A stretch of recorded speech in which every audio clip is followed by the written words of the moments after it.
Hello everyone, అందరూ ఎలా ఉన్నారు? నేనైతే బాగున్నాను. Welcome to my channel Telugu sisters vlogs. ఇదైతే థర్స్డే రోజు వ్లాగ్ అండి. నేను థర్స్డే ముందు రోజు నైట్ అంటే వెన్స్డే నైటే నేను ఏమేం కావాలి పప్పులు అవన్నీ అని చెప్పేసి ముందే తీసి పెట్టుకుంటున్నాను.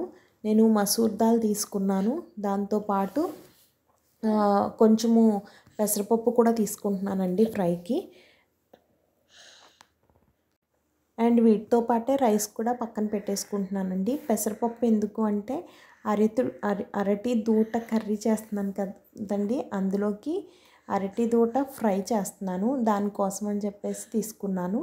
దాంతోపాటు రైస్ ఎంత కావాలో కూడా అంతా మెజర్ చేసి పెట్టేసుకుంటున్నానండి. ముందు రోజు నైటే ఏమేం కావాలో ఇలా నేను సెగ్రిగేట్ చేసి పెట్టుకున్నాను. అండ్ మార్నింగ్ లేవగానే ముందు రైస్ కడిగేసి బియ్యములో నీళ్ళు పోసేసి ఒక స్టవ్ మీద పెట్టేశానండి. పెట్టేసిన తర్వాత రిమైనింగ్ నేను ముందు రోజు నైటే మసూర్ దాల్ ఇవన్నీ తీసి పెట్టుకున్నాను కదండి, వాటిని క్లీన్ చేసుకుంటున్నాను. దాంతోపాటు నేను పప్పుచారు చేద్దాం అనుకుంటున్నాను ఈరోజు. సో పప్పుచారు కోసం ఏంటి అంటే చింతపండు తీసుకున్నాను. చింతపండు తీసుకొని ముందు కడిగి నానబెట్టేసుకుంటే కనుక అది నేను కర్రీ చేసేలోపు పప్పు అదంతా ఉడికేలోపు నానిపోతుంది కదా అని నేను ఈ చింతపండు తీసుకున్నప్పుడు ఎంత ఒళ్ళు దగ్గర పెట్టుకొని తీసుకోవాలి అనేది నాకు రోజు రోజుకి అర్థమవుతుంది. ఎందుకంటే ఈ చింతపండు కొంచెం వేస్తే పులుపు వచ్చేస్తుంది అన్నమాట. అండ్ ఈ అరటి దూట మామూలుగా ముందు రోజు నైటే కట్ చేసి మజ్జిగలో వేసేసి కొన్ని చుక్కలు మజ్జిగ వేసి నీళ్ళలో పెట్టి ఫ్రిడ్జ్లో పెట్టుకున్నాను కదండి, అది మార్నింగ్ లేవగానే అది తీసి బయట పెట్టేశాను. అండ్ దీన్ని ఒక గిన్నెలోకి తీసుకొని కొంచెం పసుపు వేసి దీన్ని ఉడకపెట్టానండి. ఇంకొక స్టవ్ మీద అది పెట్టేశాను. అది ఉడుకుతూ ఉందన్నమాట. అండ్ అది ఉడికిపోయిన తర్వాత నేను ఏం చేశానంటే స్ట్రెయినర్ తీసుకొని ఫస్ట్ వాటర్ అంతా ఫిల్టర్ చేసేసాను. ఫిల్టర్ చేసేసిన తర్వాత ఆ అరటి దూట ఏదైతే ఉందో అది స్ట్రెయినర్లో వేసేసాను అనమాట. స్ట్రైనర్లో వేసేస్తే ఈలోపు వాటర్ ఏమన్నా ఉంటే కిందకి దిగుతాయి, తర్వాత మనం పిండుకోవచ్చు అనేసి పక్కన పెట్టేశానండి చల్లారేలని. అండ్ ఇప్పుడైతే ఇంకొక స్టవ్ మీద వేరుశనగ పెట్టాను. వేరుశనగ వేపుకుంటున్నాను పచ్చడి చేద్దాము అని. అండ్ ప్యారలల్గా మసూర్ దాల్ కడిగి పెట్టేసుకున్నానండి. అది దాంట్లో వాటర్ వేసి నానబెడుతున్నాను. ఈలోపు నానితే త్వరగా ఉడుకుతుంది కదా అని. అండ్ దాంట్లోకి పప్పుచారు చేస్తున్నాను కాబట్టి నేను ఉల్లిపాయ పచ్చిమిర్చి కోసేసి అందులో వేసేసానండి. ఈలోపు వేరుశనగ కూడా వేగిపోయినాయి కాబట్టి ఒక ప్లేట్లోకి తీసుకున్నాను. తీసుకొని ఇప్పుడు బాండీ పెట్టాను. దేనికోసము అంటే పచ్చడికి కావాల్సినవన్నీ వేపేసుకుంటే ఇదే బాండీలో అరటి దూట ఫ్రై కూడా చేసేయచ్చు అని. నేను పచ్చిమిర్చి చింతపండు ఒక్కటంటే ఒకటి వెల్లుల్లిపాయ వేసానండి. ఈ వెల్లుల్లిపాయ ఒకటి వేయడానికి కొంచెం స్టోరీ ఉంది. ఒకసారి పెళ్ళైన కొత్తలో చట్నీ చేసేటప్పుడు ఏం చేశాను అంటే వెల్లుల్లిపాయలు తెలియక ఎక్కువ వేసాను. వెల్లుల్లిపాయ వాసనే వచ్చిందనమాట. అప్పటి నుంచి వెల్లుల్లిపాయ తగ్గించి వేస్తున్నాను.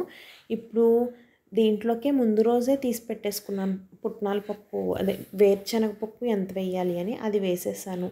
సాల్ట్ వేసేసాను. వేపుకున్నవన్నీ మిక్సీ జార్లో వేసేసి పక్కన పెట్టేసుకున్నాను. అప్పుడు ఏంటి అని అంటే కొంచెం ఫ్రీ అయ్యాక మిక్సీ కొట్టేసుకోవచ్చు అనండి. అండ్ ఫస్ట్ నేను గంజి వార్చేసుకుంటున్నాను. గంజి వార్చేసుకుంటే అది స్టవ్ కూడా ఖాళీ అయిపోయింది కాబట్టి దాని మీద ఇంకొకటి పెట్టేయచ్చు అని. నేను అన్నం వార్చేసాను అని అంటే మ్యాక్సిమం నాకు చాలా పనులు క్లియర్ అయిపోయినట్టే. నేను లంచ్ బాక్స్ పెట్టే ముందే అన్నాన్ని తీస్తాను మళ్ళీ వార్పు. ఇప్పుడు ఏం చేస్తున్నాను అంటే పప్పుచారు కోసం ఇందాకే పప్పు నానబెట్టుకున్నాను కదండి, అందులోకి ఉల్లిపాయ అండ్ పచ్చిమిరపకాయ వేస్తున్నాను. వేసి విజిల్ పెట్టేస్తున్నానండి. నేను చెప్తున్నాను ఈ వ్లాగ్ చేసేటప్పుడు ఆ రోజు ఎంత హర్రీ అయిందంటే అంత హర్రీ అయింది. అండ్ ఒకవైపు టీ కూడా పెట్టేశాను. మీరు వేరుశనగ ఎలాగా వాటి పైనుండే పొట్టు తీస్తారు నేనైతే ఇక్కడ వీడియోలో చూపిస్తాను కదండి. ముందు మొత్తం అన్నీ కూడా అలా నలిపేస్తాను. నలిపేసిన తర్వాత దాన్ని మనము పూరీలు కానీ గారెలు కానీ బజ్జీలు కానీ తీసుకునే చిల్లులుది ఉంటుంది కదండి, దాంతో దాంట్లో వేసి ఒకసారి షేక్ చేస్తే పొట్టంతా కింద పడిపోద్ది. అప్పుడు గుళ్ళు మాత్రమే వేరుకుంటాను.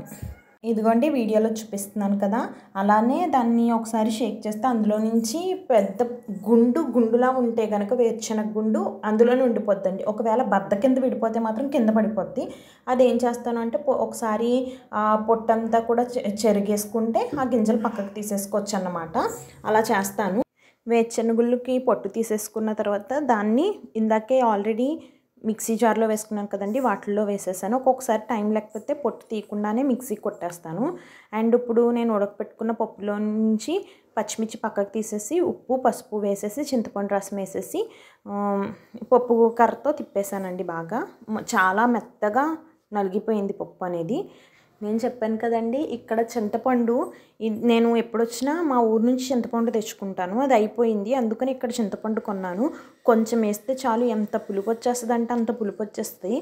చాలా పుల్లగా ఉంటుందండి, చూసుకొని వేసుకోవాల్సి వస్తుంది.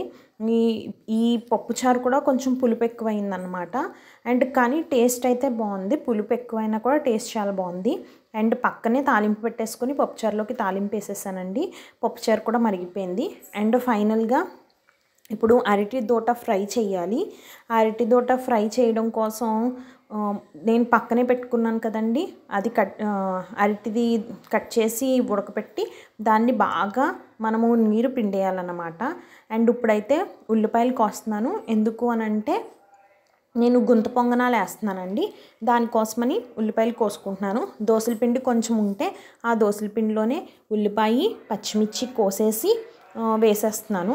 మామూలుగా అయితే కొంతమంది క్యారెట్ బీట్రూట్ వేసుకుంటారు, కొత్తిమీర కరివేపాకు అన్నీ వేసుకుంటారండి. నేను ఇప్పుడు ఏమంత హెవీగా పెట్టుకోవట్లేదు కాబట్టి ఉల్లిపాయ జస్ట్ పచ్చిమిర్చి వేసేసి కొంచెం దోసల పిండి తీసుకొని ఉప్పు కలిపేసుకొని గుంత పొంగనాల కింద వేసేసుకుంటున్నాను. గుంత పొంగనాలు ఎప్పుడు వచ్చినా ఇప్పటి వరకు ఎప్పుడూ ఫ్లాప్ అవ్వలేదండి, చాలా బాగుంది. అండ్ ఇప్పుడు కూడా అంతే టేస్టీగా ఉంది. నేను పొలోమని ఎక్కువేమీ వేసేయలేదండి గుంత పొంగనాలు, నాకు మా హస్బెండ్కి సరిపోయేలాగా వేసానన్నమాట. ఉప్పు చూసుకున్నాను, టేస్ట్ సరిపోయింది. వెంటనే ఇంకొక పొయ్యి మీద పెట్టేసి వేసేసాను అనమాట. అందులోకి ఒక్క డ్రాప్ తీసుకుంటే అన్నింటిలోకి చుక్క వేసేసాను నూనె. ఎక్కువ నూనె కూడా వేయలేదు, చాలా తక్కువ నూనె వేసేసాను. అండ్ పప్పుచారు కూడా మరిగిపోయింది కాబట్టి ఇప్పుడు దాన్ని ప్యాక్ చేసేసానండి. మా హస్బెండ్కి పెట్టేశాను కర్రీ పప్పుచారు. అండ్ ఇప్పుడైతే ఆయనకి టీ ఇచ్చేస్తున్నాను. ఫస్ట్ వేడి నీళ్ళు కూడా పెట్టేశానండి స్టవ్ మీద. మేము రెగ్యులర్గా ఏమి వేడి నీళ్ళు యూస్ చేయము. ఇక్కడ ఒక్కొక్కసారి ఎక్కువ వర్షం పడి బాగా చలేస్తుంది అన్నప్పుడు మాత్రమే వేడి నీళ్ళు పెట్టుకుంటాము. చూసారు కదండి ఎలాగా అరటి తోటను పిండేశాను, అలా పిండేసి దాన్ని జస్ట్ అరటికాయ ఫ్రై ఎలా చేసుకుంటామో అలానే చేసేసాను. అండ్ ఒక పక్కన చట్నీ కూడా వేసేసాను. ఇప్పుడు కొంచెం ఖాళీ అయింది కాబట్టి చట్నీ వేసేసి మా హస్బెండ్కి టిఫిన్ బాక్స్ కూడా ప్యాక్ చేసేసానండి. నిజం చెప్తున్నాను, ఆ రోజు నాకు ఒక రన్నింగ్ రేస్ లాగే అనిపించింది. ఎంత అంటే ఎందుకు కొత్త కర్రీ ట్రై చేశాను, హాలిడేస్ టైంలో కొత్త కర్రీ ట్రై చేయొచ్చు కదా, ఇప్పుడు ఎందుకు ఈరోజు వర్కింగ్ డే కదా ఆయనకి ఎందుకు ట్రై చేశాను, అసలు ఎంత హడావిడి అయిపోయిందంటే అంత హడావిడి అయింది. అండ్ నేను అసలు ఈరోజు లంచ్ బాక్స్ ఆయనకి ప్యాక్ చేస్తానా లేదా అని కూడా టెన్షన్ వచ్చేసింది అనమాట.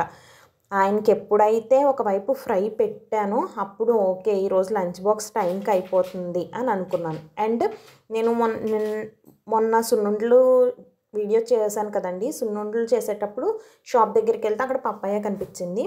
సో తినొచ్చు కదా అని చెప్పేసి తెచ్చాను అనమాట. అండ్ మొత్తం పీల్ చేయలేదు ఎందుకంటే టైం లేదు కాబట్టి ప్రస్తుతానికి మా హస్బెండ్కి ఎంత పెడుతున్నానో అంతా పీల్ చేసేసి పీసెస్ కోసి పెట్టేశానండి. నాకైతే ఆ కర్రీ టేస్ట్ ఏమీ అంతగా నచ్చలేదు, అరటి దోట కర్రీ. కాకపోతే హెల్త్కి మంచిది, కిడ్నీకి వాటికి మంచిది కాబట్టి ఒక్కొక్కసారి టేస్ట్ లేకపోయినా కొన్ని కర్రీస్ మనం ట్రై చేయాలి అని మాత్రం అనుకున్నాను. మా హస్బెండ్కి అయితే నాకు తెలుసు ఆయనకి టేస్ట్ నచ్చదు అని, అందుకని పక్కనే ఆల్టర్నేట్గా రోజు చిప్స్ కూడా ప్యాక్ చేశాను. ఈ వ్లాగ్ అయితే ఇక్కడితో ఎండ్ చేస్తున్నానండి. Thank you for watching Telugu sisters vlogs. Please subscribe.